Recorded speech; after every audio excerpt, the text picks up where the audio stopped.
Hello, and welcome to Chapter 12 of The Wonderful Wizard of Oz by L. Frank Baum, The Search for the Wicked Witch. She doesn't look anything like the Wicked Witch from the movie, does she? But I love her skirt. Look, it's got a snake and a salamander on it. How cool is that? Okay.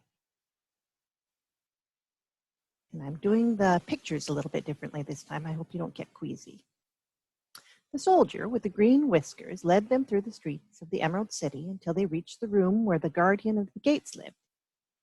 This officer unlocked their spectacles to put them back in his great box, and then he politely opened the gate for our friend. "Which road leads to the Wicked Witch of the West?" asked Dorothy. "There is no road," answered the guardian of the gates. "No one ever wishes to go that way." "How then are we to find her?" inquired the girl. "That will be easy," replied the man, "for when she knows you are in the country of the Winkies, she will find you and make you all her slaves." "Perhaps not," said the Scarecrow, "for we mean to destroy her." "Oh, that is different," said the guardian of the gates. "No one has ever destroyed her before, so I naturally thought she would make slaves of you, as she has all the rest. Take care, for she is wicked and fierce, and may not allow you to destroy her. Keep to the west where the sun sets, and you cannot fail to find her." They thanked him and bade him goodbye and turned toward the west, walking over fields of soft grass dotted here and there with daisies and buttercups. Dorothy still wore the pretty silk dress she had put on in the palace, but now, to her surprise, she found it was no longer green, but pure white. The ribbon around Toto's neck had also lost its green color and was as white as Dorothy's dress. Why would that be? The Emerald City was soon left far behind. As they advanced, the ground became rougher and hillier, for there were no farms nor houses in this country of the West, and the ground was untilled. Meaning unfarmed. In the afternoon, the sun shone hot in their faces, for there were no trees to offer them shade, so that before night, Dorothy and Toto and the lion were tired and lay down upon the grass and fell asleep, with the woodsman and the Scarecrow keeping watch. Now, the Wicked Witch of the West had but one eye, yet that was as powerful as a telescope and could see everywhere. So as she sat in the door of her castle, she happened to look around and saw Dorothy lying asleep with her friends all about her. They were a long distance off, but the Wicked Witch was angry to find them in her country, so she blew upon a silver whistle that hung around her neck. At once there came running to her from all directions a pack of great wolves. They had long legs and fierce eyes and sharp teeth. "Go to those people," said the witch, "and tear them to pieces." "Are you not going to make them your slaves?" asked the leader of the wolves. "No," she answered. "One is of tin, and one is of straw, and one is a girl, and another a lion. None of them is fit to work, so you may tear them all to small pieces." "Very well," said the wolf, and he dashed away at full speed, followed by the others. It was lucky the Scarecrow and the woodsman were wide awake and heard the wolves coming. "This is my fight," said the woodsman, "so get behind me, and I will meet them as they come." He seized his axe, which he had made very sharp, and as the leader of the wolves came, the Tin Woodman swung his arm and chopped the wolf's head from its body so that it immediately died. As soon as he could raise his axe, another wolf came up, and he also fell under the sharp edge of the Tin Woodman's weapon. There were 40 wolves, and 40 times a wolf was killed, so that at last they all lay dead in a heap before the woodsman. Then he put down his axe and sat beside the Scarecrow, who said, "It was a good fight, friend." They waited until Dorothy awoke the next morning. She slept through that? How did she sleep through that? That makes no sense. Okay. The little girl was quite frightened when she saw the great pile of shaggy wolves, but the Tin Woodman told her all. She thanked him for saving them and sat down to breakfast, after which they started again upon their journey. Boy, she really takes everything in stride, doesn't she, this Dorothy? I'd forgotten that. Now, this same morning, the Wicked Witch came to the door of her castle and looked out with her one eye that could see afar off. She saw all her wolves lying dead and the strangers still traveling through her country. It made her even angrier than before, and she blew her silver whistle twice. Straight away, a great flock of wild crows came flying toward her, enough to darken the sky. And the Wicked Witch said to the King Crow, "Fly at once to the strangers, pick out their eyes, and tear them to pieces." The wild crows flew in one great flock toward Dorothy and her companions. When the little girl saw them coming, she was afraid. But the Scarecrow said, "This is my battle, so lie down beside me, and you will not be harmed." So they all lay upon the ground except the Scarecrow. And he stood up and he stretched out his arms. And when the crows saw him, they were frightened, as these birds always are by scarecrows, and did not dare to come any nearer. But the King Crow said, "It is only a stuffed man. I will peck his eyes out." The King Crow flew at the Scarecrow, who caught it by the head and twisted its neck until it died. And then another crow flew at him, and the Scarecrow twisted its neck also. There were 40 crows, and 40 times the Scarecrow twisted a neck, until at last all were lying dead beside him. Then he called to his companions to rise, and again they went upon their journey. When the Wicked Witch looked out again and saw all her crows lying in a heap, she got into a terrible rage and blew 3 times upon her silver whistle. What's coming next? Forthwith. That's a word you don't hear every day. Forthwith. That means like right away. Forthwith.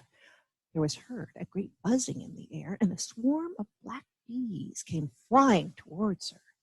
"Go to the strangers and sting them to death," commanded the witch, and the bees turned and flew rapidly until they came to where Dorothy and her friends were walking. But the woodsman had seen them coming, and the Scarecrow had decided what to do. "Take out my straw and scatter it over the little girl and the dog and the lion," he said to the woodsman, "and bees cannot sting them." This the woodsman did, and as Dorothy lay close beside the lion and held Toto in her arms, the straw covered them entirely. The bees came, oops, sorry. Oh, it's hard to control, harder than I thought. The bees came and found no one but the woodsman to sting. So they flew at him and broke off all their stings against the tin without hurting the woodsman at all. And as bees cannot live when their stings are broken, that was the end of the black bees, and they lay scattered thick about the woodsman like little heaps of fine coal. Then Dorothy and the lion got up, and the girl helped the Tin Woodsman put the straw back into the Scarecrow again until he was as good as ever. So they started upon their journey once more. Wicked Witch was so angry when she saw her black bees in little heaps like fine coal that she stamped her foot and tore her hair and gnashed her teeth. Then she called a dozen of her slaves, who were the Winkies, and gave them sharp spears, telling them to go to the strangers and destroy them. The Winkies were not a brave people, but they had to do as they were told, so they marched away until they came near Dorothy. Then the lion gave a great roar and sprang toward them, and the poor Winkies were so frightened they ran back as fast as they could. When they returned to the castle, the Wicked Witch beat them well with a strap and sent them back to their work, after which she sat down to think what she should do next. She could not understand how all her plans to destroy these strangers had failed. She was a powerful witch as well as a wicked one, and she soon made up her mind how to act. There was in her cupboard a golden cap with a circle of diamonds and rubies running round it. This golden cap had a charm. Whoever owned it could call 3 times upon the winged monkeys, who would obey any order they were given. But no person could command these strange creatures more than 3 times. Twice already the Wicked Witch had used the charm of the cap, Once, when she had made the Winkies her slaves and set herself to rule over their country, the winged monkeys had helped her to do this.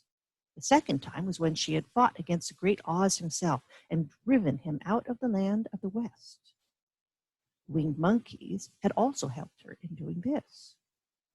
Only once more could she use his golden cap, for which reason she did not like to do so until all her other powers were exhausted.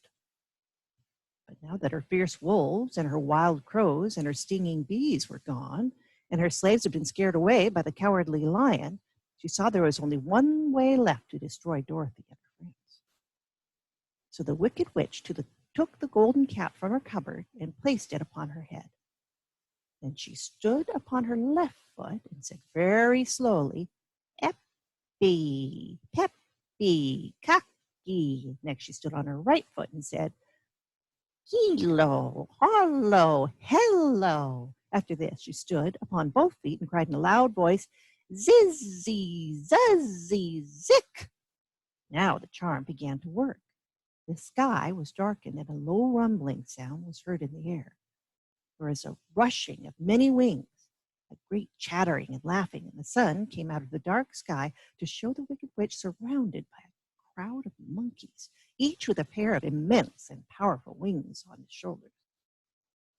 One, much bigger than the others, seemed to be their leader. He flew close to the witch and said, "You have called us for the third and last time. What do you command?" "Go to the strangers who are within my land and destroy them all except for the lion," said the Wicked Witch. "Bring that beast to me, for I have a mind to harness him like a horse and make him work." "Your commands shall be obeyed," said the leader, and then, with a great deal of chattering and noise, the winged monkeys flew away to the place where Dorothy and her friends were walking. Oh, that's a picture of the Winkies running away. That's what I'd do too. Okay. Some of the monkeys seized the Tin Woodman and carried him through the air until they were over a country thickly covered with sharp rocks. Here they dropped the poor woodsman, who fell a great distance to the rocks, where he lay so battered and dented that he could neither move nor groan. Others of the monkeys caught the Scarecrow, and with their long fingers pulled all the straw out of his clothes and head. They made his hat and his boots and clothes into a small bundle and threw it into the top branches of a tall tree. The remaining monkeys threw pieces of stout rope around the lion and wound many coils around his body and head and legs until he was unable to bite or scratch or struggle in any way. And they lifted him up and flew away with him to the witch's castle, where he was placed in a small yard with a high iron fence around it so that he could not escape. But Dorothy they did not harm at all. She stood with Toto in her arms, watching the sad fate of her comrades and thinking it would soon be her turn. Oops. The leader of the winged monkeys flew up to her, his long, hairy arms stretched out, and his face grinning terribly. But he saw the mark of the good witch's kiss upon her forehead and stopped short, motioning the others not to touch her.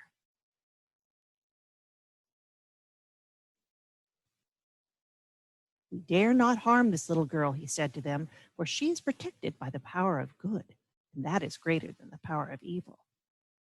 All we can do is carry her to the castle of the Wicked Witch and leave her there." So carefully and gently they lifted Dorothy in their arms and carried her swiftly through the air until they came to the castle, where they set her down upon the front doorstep. And the leader said to the witch, "We have obeyed you as far as we were able. The Tin Woodman and the Scarecrow are destroyed, and the lion is tied up in your yard. The little girl we dare not harm, the dog she carries, nor the dog she carries in her arms. Your power over our band is now ended, and you will never see us again." Then all the winged monkeys, with much laughing and chattering and noise, flew into the air and were soon out of sight. Look at her skirt. Look at the Wicked Witch's skirt. I think that's a frog on her skirt. Oh, that skirt is awesome. The Wicked Witch was both surprised and worried when she saw the mark on Dorothy's forehead, for she knew well that neither the winged monkeys, nor she herself dare hurt the girl in any way. She looked down at Dorothy's feet, and seeing the silver shoes began to tremble with fear, for she knew what a powerful charm belonged to them. At first, the witch was tempted to run away from Dorothy. She happened to look into the child's eyes and saw how simple the soul behind them was, and that the little girl did not know of the wonderful power the silver shoes gave her. So the wicked witch laughed to herself and thought, I can still make her my slave, for she does not know how to use her power. Then she said to Dorothy harshly and severely, Come with me, and see that you mind everything I tell you, for if you do not, I will make an end of you as I did the Tin Woodsman and the Scarecrow. Dorothy followed her through many of the beautiful rooms in her castle until they came to the kitchen, where the witch bade her clean the pots and kettles and sweep the floor and keep the fire fed with wood. Dorothy went to work meekly, with her mind made up to work as hard as she could, for she was glad the wicked witch had decided not to kill her. With Dorothy hard at work, the witch thought she would go into the courtyard and harness the Cowardly Lion like a horse. It would amuse her, she was sure, to make him draw her chariot wherever she wished to go. But as she opened the gate, the lion gave a loud roar and bounded at her so fiercely that the witch was afraid and ran out and shut the gate again. If I cannot harness you, said the witch to the lion, speaking through the bars of the gate, I can starve you. You shall have nothing to eat until you do as I wish. So after that, she took no food to the imprisoned lion. But every day she came to the gate at noon and asked, Are you ready to be harnessed like a horse? And the lion would answer, No. If you come in this yard, I will bite you. I should read that a little bit better. Hang on. No. If you come in this yard, I will bite you. The reason the lion did not have to do as the witch wished was that every night while the woman was asleep, Dorothy carried him food from the cupboard. After he had eaten, he would lie down on his bed of straw, and Dorothy would lie beside him and put her head on his soft, shaggy mane while they talked of their troubles and tried to plan some way to escape. They could find no way to get out of the castle, for it was constantly guarded by the Winkies, who were the slaves of the wicked witch and too afraid of her not to do as she told them. The girl had to work hard during the day, and often the witch threatened to beat her with the same old umbrella she always carried in her hand. But in truth, she did not dare to strike Dorothy because of the mark upon her forehead. The child did not know this and was full of fear for herself and Toto. Once the witch struck Toto a blow with her umbrella, and the brave little dog flew at her and bit her leg in return. The witch did not bleed where she was bitten, for she was so wicked that the blood in her had dried up many years before. Dorothy's life became very sad as she grew to understand that it would be harder than ever to get back to Kansas and on to him again. Sometimes she would cry bitterly for hours with Toto sitting at her feet and looking into her face, whining dismally to show how sorry he was for his little mistress. Toto did not really care whether he was in Kansas or the Land of Oz, so long as Dorothy was with him. But he knew the little girl was unhappy, and that made him unhappy too. Now the wicked witch had a great longing to have for her own the silver shoes which the girl always wore. Her bees and her crows and her wools were lying in heaps and drying up, and she had used up all the power of the golden cap. But if she could only get a hold of the silver shoes, they would give her more power than all the other things she had lost. She watched Dorothy carefully to see if she ever took off her shoes, thinking she might steal them. But the child was so proud of her pretty shoes that she never took them off except at night and when she took her bath. The witch was too much afraid of the dark to dare to go in Dorothy's room at night to take the shoes, and her dread of water was greater than her fear of the dark. So she never came near when Dorothy was bathing. Indeed, the old witch never touched water, nor ever let water touch her in any way. But the wicked creature was very cunning, and she finally thought of a trick that would give her what she wanted. She placed a bar of iron in the middle of the kitchen floor, and then by magic arts made the iron invisible to human eyes. so that when Dorothy walked across the floor, she stumbled over the bar, not being able to see it, and fell at full length. She was not much hurt, but in her fall, one of the silver shoes came off. And before she could reach it, the witch had snatched it away and put it on her own skinny foot. The wicked woman was greatly pleased with the success of her trick, for as long as she had one of the shoes, she owned half the power of their charm. And Dorothy could not use it against her, even had she known how to do so. The little girl, seeing she had lost one of her pretty shoes, grew angry and said to the witch, "Give me back my shoe." "I will not," retorted the witch, "for it is now my shoe and not yours." "You are a wicked creature," cried Dorothy. "You have no right to take my shoe from me." "I shall keep it just the same," said the witch, laughing at her. "And some day I shall take the other one from you too." That made Dorothy so very angry that she picked up the bucket of water that stood near and dashed it over the witch, wetting her from head to foot. Instantly, the wicked woman gave a loud cry of fear, and then, as Dorothy looked at her in wonder, the witch began to shrink and fall away. "See what you have done!" she screamed. "In a minute I shall melt away." "I'm very, very sorry indeed," said Dorothy, who was truly frightened to see the witch actually melting away like brown sugar before her very eyes. "Didn't you know water would be the end of me?" asked the witch in a wailing, despairing voice. "Of course not," answered Dorothy. "How should I?" "Well, in a few minutes I shall be all melted, and you will have the castle to yourself. I have been wicked in my day, but I never thought a little girl like you would be able to melt me and end my wicked deeds. Look out! Here I go!" With these words, the witch fell down in a brown, melted, shapeless mass and began to spread over the clean boards of the kitchen floor.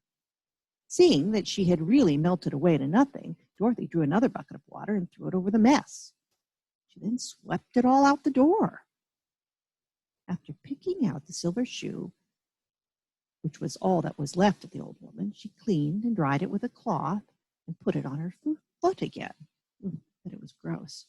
Then, being at last free to do as she chose, she ran out to the courtyard to tell the lion that the Wicked Witch of the West had come to an end, and that they were no longer prisoners in a strange land. Oh, I like the way that the shoe stands out in this picture.